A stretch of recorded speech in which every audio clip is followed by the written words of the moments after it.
Welcome to the deep dive. Today we're tackling something that might sound pretty straightforward, but believe me, it's really not. Oh. Yeah, we've got some fascinating insights here, drawing on like over 20 years navigating the European furniture scene. Okay. This is all thanks to Sunbin Chi, who's the CEO of ASKT Furniture. And the focus, dining chair sizes. Right, dining chair dimensions. Sounds maybe a bit dry. Exactly. You might think, chair sizes, what's the big deal? But what's become super clear from this experience is that getting these details wrong, Yeah. well, it can totally sink even a beautifully designed chair in Europe. It's often those things you don't immediately notice, isn't it? The under-the-radar stuff. Totally. And what's really compelling, I think, is how Mr. Chi built this understanding. We're talking 2 decades of direct, hands-on experience. Yeah, with buyers from Germany, the Netherlands, Switzerland. Right, and beyond. He's not just making educated guesses here. He's seen what sells, what gets returned. Through showroom interactions, actual customer feedback. And even, proper lab testing. It's grounded in reality. Exactly. So, for everyone listening, our kind of mission today is to boil down those critical dimensions, the ones that really work for European consumers. Mm-hmm.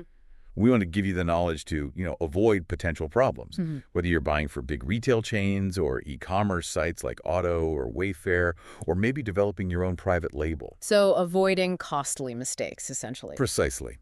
Let's dive right in. Mr. Chi says the absolute starting point, the bedrock of comfort, is seat height.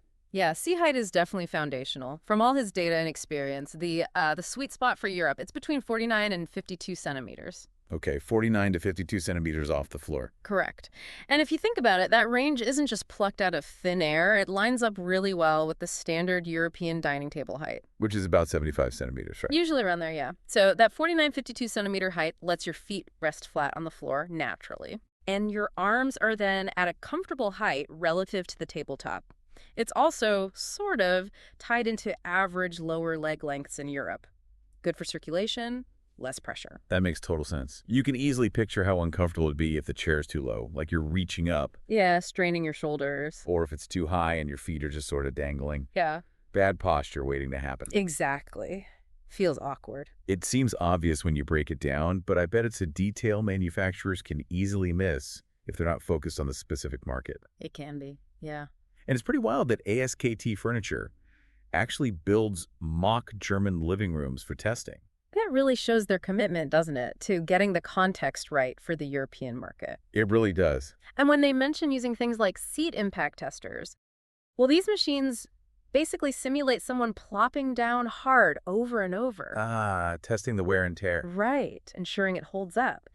And static load testers. They check how well the chair handles weight just sitting there for ages. So it's not just about how comfy it feels right now, but will it stay comfy and solid? Precisely. Long-term durability, that's a huge factor for European buyers. Okay, moving on. Let's talk about another dimension, seat width. Mr. Key calls this the silent satisfaction factor.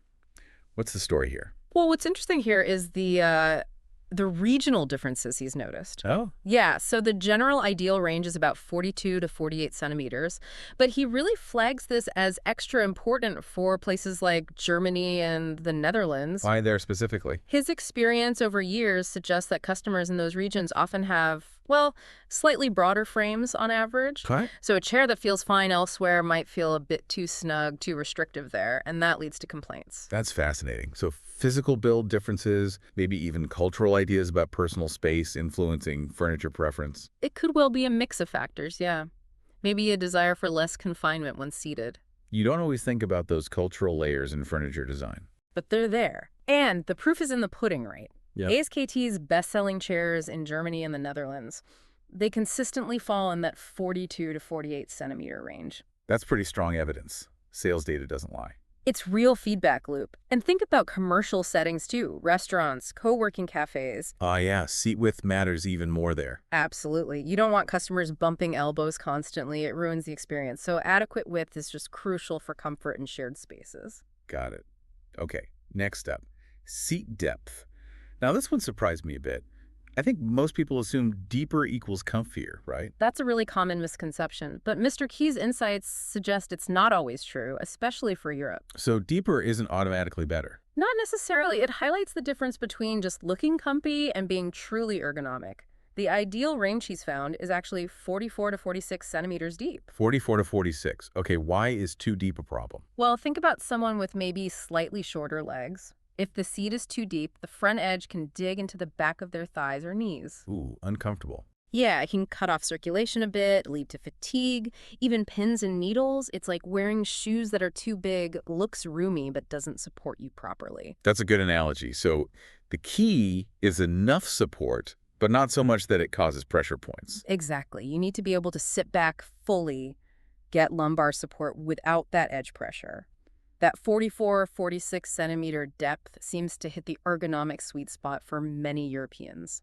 And it sounds like ASKT really drills down on this in their testing. Yeah. He mentioned it's a key part of their quality checklist. Oh, yeah. He mentioned they use something like 12 different testing machines. It's pretty extensive. 12, wow. Yeah, covering things like how strong the seat-to-back joint is, how the backrest handles impacts, fabric wear, finish durability. So ergonomics isn't just a buzzword for them. Doesn't seem like it. It sounds like it's baked into their whole process, from design through to quality checks. Okay, let's pivot to backrest height.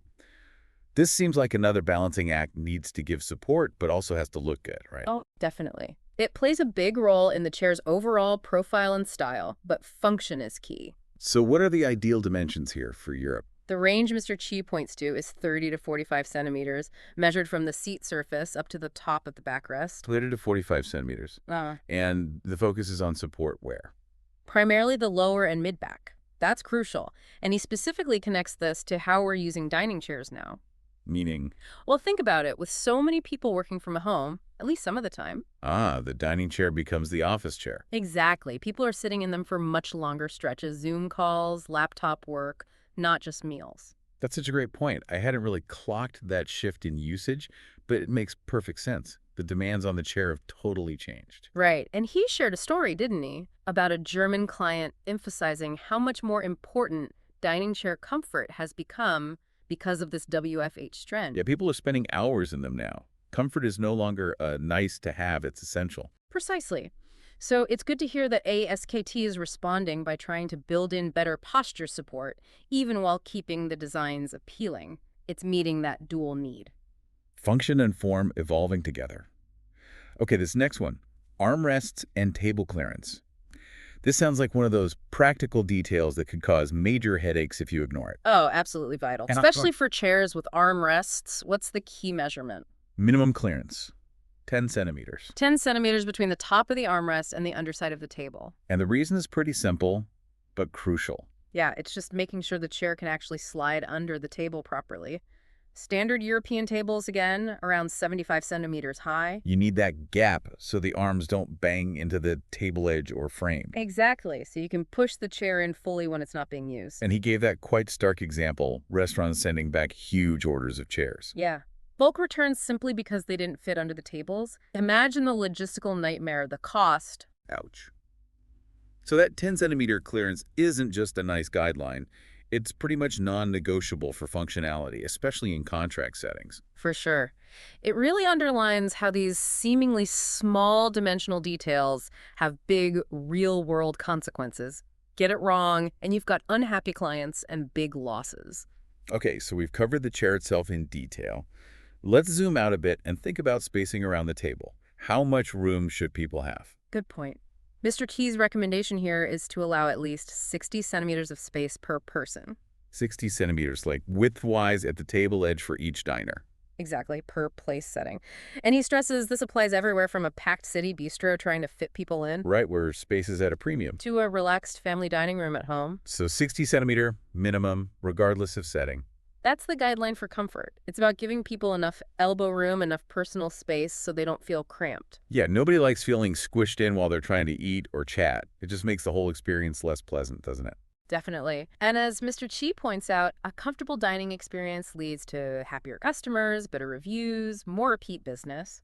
So better spacing ultimately equals better sales potential. Absolutely. Especially in hospitality. That relaxed, comfortable atmosphere is key. Now, Mr. Chi adds a really important layer here, going beyond just the tape measure.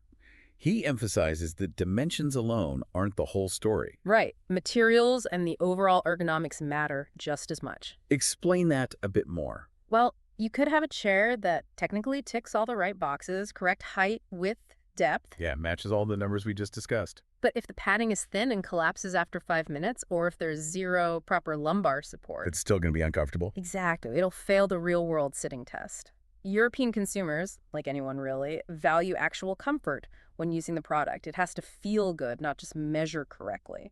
And this seems to be where ASKT's investment comes in again. He mentioned spending quite a bit on testing gear. Yeah, over $20,000 in equipment, plus a dedicated quality inspection team. Yeah. That's significant. And that detail about using cameras during inspections for real-time documentation. That suggests a serious commitment to consistency, doesn't it? Especially when dealing with large orders. They Huh. want to ensure every chair meets the standard. So it reinforces that key point. Mm-hmm. You need the right dimensions and quality materials and thoughtful ergonomic design. It's Yeah. the whole package. Precisely. Dimensions get you in the ballpark, but the materials and ergonomics are what make it a home run, especially for the discerning European market. Okay, perfect. Let's do a quick recap then for everyone listening.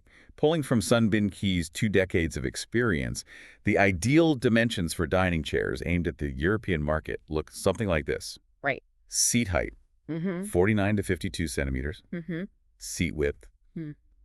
generally 42 to 48 centimeters, maybe leaning towards the upper end for markets like Germany and the Netherlands. Got it. Seat depth, aiming for that 44 to 46 centimeter range. Yep, not too deep. Backrest height, 30 to 45 centimeters from the seat. Providing that mid-back support. Armrest clearance, if applicable, at least 10 centimeters under the table. Crucial for tucking in. And finally, spacing around the table, allow about 60 centimeters per person. Good summary.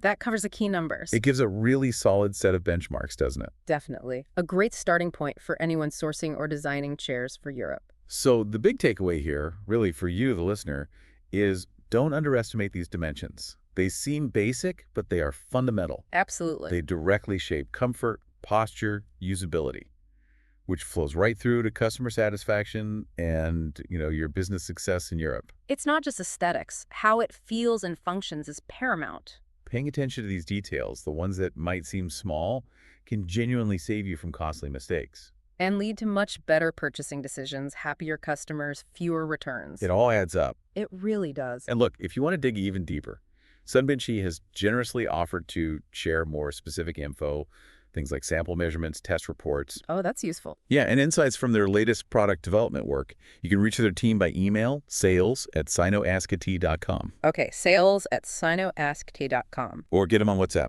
That number is +86 189 1260 5997. That's a fantastic offer, a chance to really tap into their specific know-how. Definitely worth considering if this is your area. Mhm. So as you plan your next collection or make those buying choices, ask yourself, will these chairs fit just right? Right, for the customer, for the brand. And for your bottom line, it really sounds like getting these dimensions spot on can make a significant positive difference. Thanks for taking this deep dive with us.